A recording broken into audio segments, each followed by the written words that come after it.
Start with the name of Allah, who is most kind and most merciful. Dear friends, today we will discuss isotopes. Before starting video, you are requested to subscribe my channel to see a lot of conceptual lectures. We will discuss atom is a neutral particle. अच्छा जी, atom जो है 3 सब atomic particles से बना हुआ होता है. These subatomic particles are named as electron, proton, neutron. We can say that के प्रोटॉन और न्यूट्रॉन जो होते हैं एटम के न्यूक्लियस में होते हैं, जबकि इलेक्ट्रॉन एक सर्कुलर पाथ में रिवॉल्व करता रहता है, जिसे हम कहते हैं ऑर्बिट या फिर शेल ऑफ एटम. ये बिल्कुल इसी तरह इलेक्ट्रॉन जो न्यूक्लियस के गिर्द चक्कर लगाता है या रिवॉल्व करता है, जिस तरह हमारा प्लेनेट अर्थ जो है, ज़मीन जो है, सूरज के गिर्द चक्कर काटती है. इलेक्ट्रॉन नेगेटिव चार्ज पार्टिकल है, जबकि प्रोटॉन एक पॉजिटिव चार्ज पार्टिकल है. इलेक्ट्रॉन पर नेगेटिव चार्ज होता है, प्रोटॉन पर पॉजिटिव चार्ज होता है.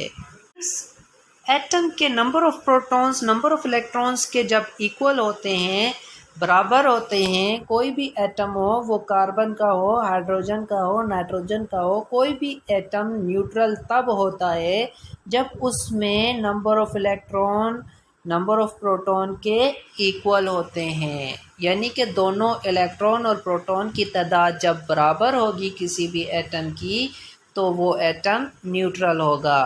अब बात कर लेते हैं आइसोटोप्स की. सपोज करें कि ये दो एक मोबाइल हैं और दोनों एक ही कंपनी के मोबाइल हैं, दोनों के फंक्शंस भी सेम हैं, सब कुछ सेम है, मगर दोनों में डिफरेंस क्या है कि एक जो मोबाइल है वो वाइट कलर का है, दूसरा मोबाइल ब्लू कलर का है. तो यहाँ पर कलर का दोनों मोबाइल्स में डिफरेंस है. अदरवाइज़ इनका फंक्शन, इनकी प्रॉपर्टीज़ और इनका स्ट्रक्चर सेम है, इक्वल है. दोनों एक ही कंपनी के दो सेट हैं, फ़र्क सिर्फ कलर का है. तो आइसोटोप्स में भी बिल्कुल इसी तरह ही होता है. आइसोटोप कार्बन को देखें तो C12 है, दूसरा जो एटम है C13 और तीसरा जो एटम है C14. इट मीन्स कि ये तीनों एटम्स कार्बन के ही हैं, तीनों एटम्स एक ही एलिमेंट से निकले हैं, कार्बन एलिमेंट के ही तीनों एटम्स हैं. मगर इन तीनों में फ़र्क क्या है? तीनों का स्ट्रक्चर भी सेम है, तीनों का जो है हम कह सकते हैं कि सिमिलर कलर है, सारा कुछ.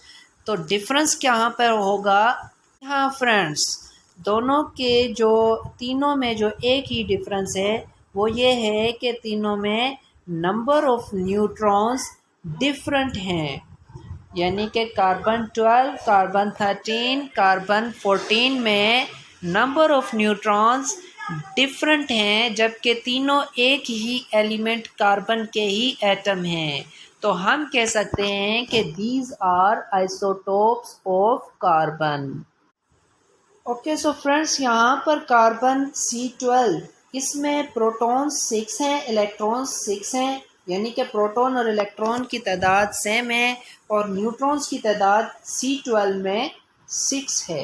अगर हम बात करें C13 की, तो उसमें भी प्रोटॉन इलेक्ट्रॉन 6 हैं, same number of protons and electrons but different in the number of neutrons. C13 में न्यूट्रॉन 7 है, C14 में न्यूट्रॉन 8 है. यहाँ पर तीनों सेम एलिमेंट के एटम्स में, तीनों एटम्स कार्बन के एटम्स में नंबर ऑफ न्यूट्रॉन्स डिफरेंट हैं, जबकि नंबर ऑफ प्रोटॉन और इलेक्ट्रॉन सेम है. उसे हम कहते हैं आइसोटोप्स. तो आइसोटोप्स में क्या होता है? Atoms of same element having same number of proton and electron but different number of neutrons. के एक ही एलिमेंट के मुख्तलिफ एटम्स जिनमें नंबर ऑफ इलेक्ट्रॉन्स सेम हों, जबकि नंबर ऑफ न्यूट्रॉन्स या फिर हम कह सकते हैं नंबर ऑफ प्रोटॉन और इलेक्ट्रॉन सेम हों और नंबर ऑफ न्यूट्रॉन्स मुख्तलिफ हों, तो वो उस एलिमेंट के आइसोटॉप्स कहलाते हैं। यहाँ पर एलिमेंट कार्बन है और कार्बन के ही एटम्स हैं जिनमें same number of proton electron हैं, जबकि मुख्तलिफ डिफरेंट नंबर ऑफ न्यूट्रॉन्स हैं, और डिफरेंट नंबर ऑफ न्यूट्रॉन्स की वजह से ये आइसोटॉप्स कहलाएंगे सेम एलिमेंट कार्बन के। We can say that isotopes have same chemical properties. Isotopes में chemical properties same होती हैं due to same number of electrons. अच्छा जी, same number of electrons की वजह से हम कह सकते हैं कि उनकी chemical properties same होती है। Isotopes की फिज़िकल प्रॉपर्टीज़ एक दूसरे से डिफरेंट होती है क्योंकि उनमें नंबर ऑफ न्यूट्रॉन्स एक दूसरे से डिफरेंट होते हैं। यहाँ पर क्वेश्चन है कि क्यों इनको नाम दिया गया है C12, C13, C14 का। C12 की बात करें तो इसमें 6 प्रोटॉन 6 न्यूट्रॉन होते हैं, जिसकी वजह से इसका एटॉमिक मास 6 + 6 12 यूनिट्स होता है, जबकि एटॉमिक नंबर इसका जो होता है जो कि जिसे हम कहते हैं नंबर ऑफ प्रोटॉन्स, तो वो है 6 यूनिट्स। बात करें तो इसमें 6 प्रोटॉन होते हैं 7 न्यूट्रॉन होते हैं, जिसकी वजह से 6 + 7 एटॉमिक मास नंबर हो जाएगा 13 यूनिट्स, और हमारा नंबर ऑफ एटॉमिक नंबर जो होता है वो होता है नंबर ऑफ प्रोटॉन्स के इक्वल होता है, तो हमारा एटॉमिक नंबर यहाँ पे 6 यूनिट्स होगा C13 में। सिमिलरली C14 की बात करें तो 6 प्रोटॉन्स हैं 8 न्यूट्रॉन्स हैं, तो एटॉमिक मास बराबर होता है प्रोटॉन जमा न्यूट्रॉन के, तो प्रोटॉन और न्यूट्रॉन को जमा करेंगे तो एटॉमिक मास C14 का आ जाएगा 14 यूनिट्स। एटॉमिक नंबर बराबर होते हैं नंबर ऑफ प्रोटॉन्स के, तो यहाँ पर 6 यूनिट नंबर ऑफ प्रोटॉन आ जाएगा। यहाँ पर हम गौर करें तो इन तीनों आइसोटोप्स का एटॉमिक मास जो है डिफरेंट है। डिफरेंट क्यों है? Due to difference in the number of neutrons. यहाँ पर इनके एटॉमिक नंबर की बात करें तो एटॉमिक नंबर तीनों आइसोटोप्स के सेम है, 6 यूनिट 6 यूनिट 6 यूनिट्स। तो दूसरी डेफिनेशन की बात करें आइसोटोप्स की, तो atoms of the same elements having same atomic number but different mass number या different atomic masses are called isotopes.